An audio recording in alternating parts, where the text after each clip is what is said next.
folks, welcome into the Seven Rivers Racing Show here on KQEG TV. I'm Dan Dyker along with Al Losi. We're going to have a guest with us again today as we do every program, and we're going to be talking sportsman racing today. Not too much to talk about from last weekend. You know, I said it on the show a couple of weeks ago, Mother Nature hates racing. Was I wrong or was I right? You were definitely right. It kind of played Jekyll and Hyde, it seemed like, out at the racetrack this week. You know, I felt so bad for track promoter and manager Chuck Deary. You have a situation where I looked at the radar at 3 o'clock. I dropped my son off at the track. And the thing is my racing report show on AM 580 WKTY, Saturdays 4 to 5. I didn't do the first and the last segment because I didn't know whether we were going to be racing or not. So I dropped my son off, looked at the Deary Doppler radar, showed everything was clear, ran back to the radio station, taped both my segments, and then we go back to the track and I had just 2 instances of downpours.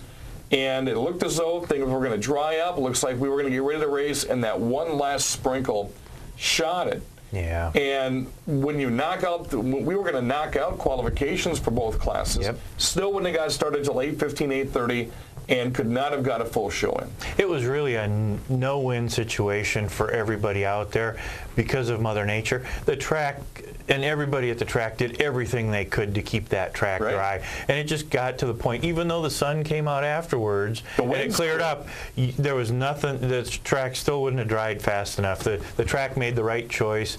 And it's just unfortunate Mother Nature takes control of things once in a while. That's just one of the tough jobs. I mean, Chuck Deary, I would love to have his job. You're so involved in auto racing, but that's just one of those downsides of having a job like he has, is to call a race like that, because you know the fans are disappointed, you know the drivers are disappointed. You know, some understand, okay, I can save my stuff for next week. You know, then you have drivers that said, well, put them on the quarter-mile track and let them drive anyways. It's just one of those tough calls. So we're going to hopefully pick things back up. I haven't seen the extended forecast yet for the next couple of days, and I don't want to see it because I don't want to jinx anything. It's going to be sunny. Got some results from last weekend in Madison International Speedway. On Sunday, they had the 3rd Annual Joe Shear Classic. I had a new start time, upped it up to 2 o'clock. Joe always said, I just want to get out there and go. I don't want autograph sessions. We just want to get going. So they put the autograph session until May 15th at Kaukauna. They bumped the start time up to 2 o'clock. There was a caution-filled race, but in the end, 17-year-old Ross Kenseth ended up taking home the checkered flag. 28 cars started the 136-lap event. They go 100 laps.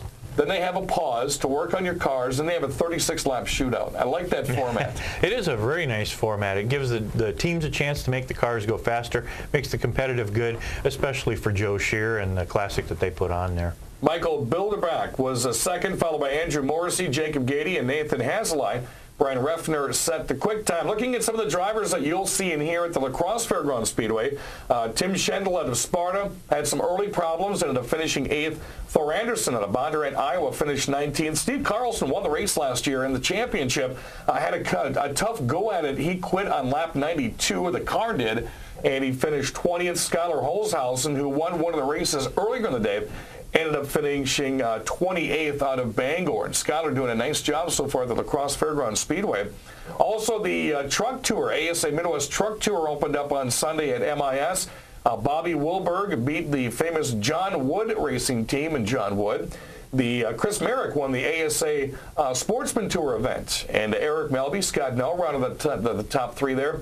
The next event for the 3 divisions of the ASA Midwest Tour in 2 weeks, May 15th, at Kaukauna. Now, if you didn't know, folks, and you're used to going out there on a Tuesday night, they've moved the season opener from a Tuesday night now to a Sunday afternoon, which I think attendance-wise was a good move. I think it's a very good move. On Sundays, everybody's usually been to a racetrack on Saturday night, so they're excited to get out and take the whole family after church. Looking at the Mississippi Thunder Speedway, they did in fact get their season opener underway. I had a chance to head up there to watch the entire race program and got to smell the dirt, the dust, and the fuel. Oh, what a good time that was. Danny Hansen, I got to interview him a couple of weeks ago. He is a 3-time in-a-row track champ, last year's national champion, started 14th, 9 laps to go. Here comes the number 5, and Hansen ends up winning that race in exciting fashion. It was Eric Kahn starting from the pole in the 15-lap feature for the B-Mods. He went pole to pole and won that race. Dennis Ernie hit the ground running in the Minnesota Superstock feature, ended up taking their first feature of the year.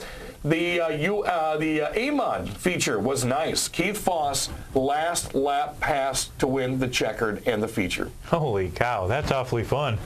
And then mini mods went to Jeff Matejka. Also coming up this year, if you go to MississippiThunder.com, you can find their entire schedule. I can't wait for their big Friday night show when they bring the IRA 410 sprint cars. And I didn't realize until last weekend that would be the first time ever at Fountain City they've had sprint cars. And sprint cars are just a lot of fun. It's a different form of racing than people are used to around here, but I know we've taken our kids out and everybody enjoys the sprint cars. Well, I know your boys want to get the go-karts up there. Yes, they do. La Crosse Fairgrounds Speedway, of course, canceled things last weekend. Christian Farm Nursery presents racing in a couple of nights. Saturday night, it's Mother's Day weekend. Along with that, the Queen Bees will race, and all escorted ladies, mom or wife, they get in for free in honor of Mother's Day weekend. So it's a great time to watch the excitement there. Gates open at 6, qualifying 6:15, racing at 7:30. Dells Raceway Park, they're a couple of weeks away. 2011 season opener is May 21st. They'll qualify at 3:30. They have an automation burnout contest at 5:30. And late model sportsmen, pure stocks, and bandits. Toma getting ready to get underway at the Excalibur Speedway in Toma, right off of Highway 21. First open practice May 13th, and right now you can go on their website, ExcaliburSpeedway.com, and get the entry form for the Cranberry Cruise 125 Enduro. And last but not least, the Cooley Go-Kart Raceway. They get their first season points race underway tomorrow night. So if you want to watch the kids in the go-karts, the future drivers of the La Crosse Fairgrounds Speedway, make sure you head out to the Cooley Go-Kart Raceway. I need a drink of water off all that. Holy cow, what a way to open that show. Yeah, there's a lot of action going on, and it's early in the year. Well, one of our guests that's going to join us today saw somewhat of a bit of action on Saturday night, and a battery was his only downfall. Dr. Noise, Billy Martin, will join us next on the KQEG TV 7 Rivers Racing Show.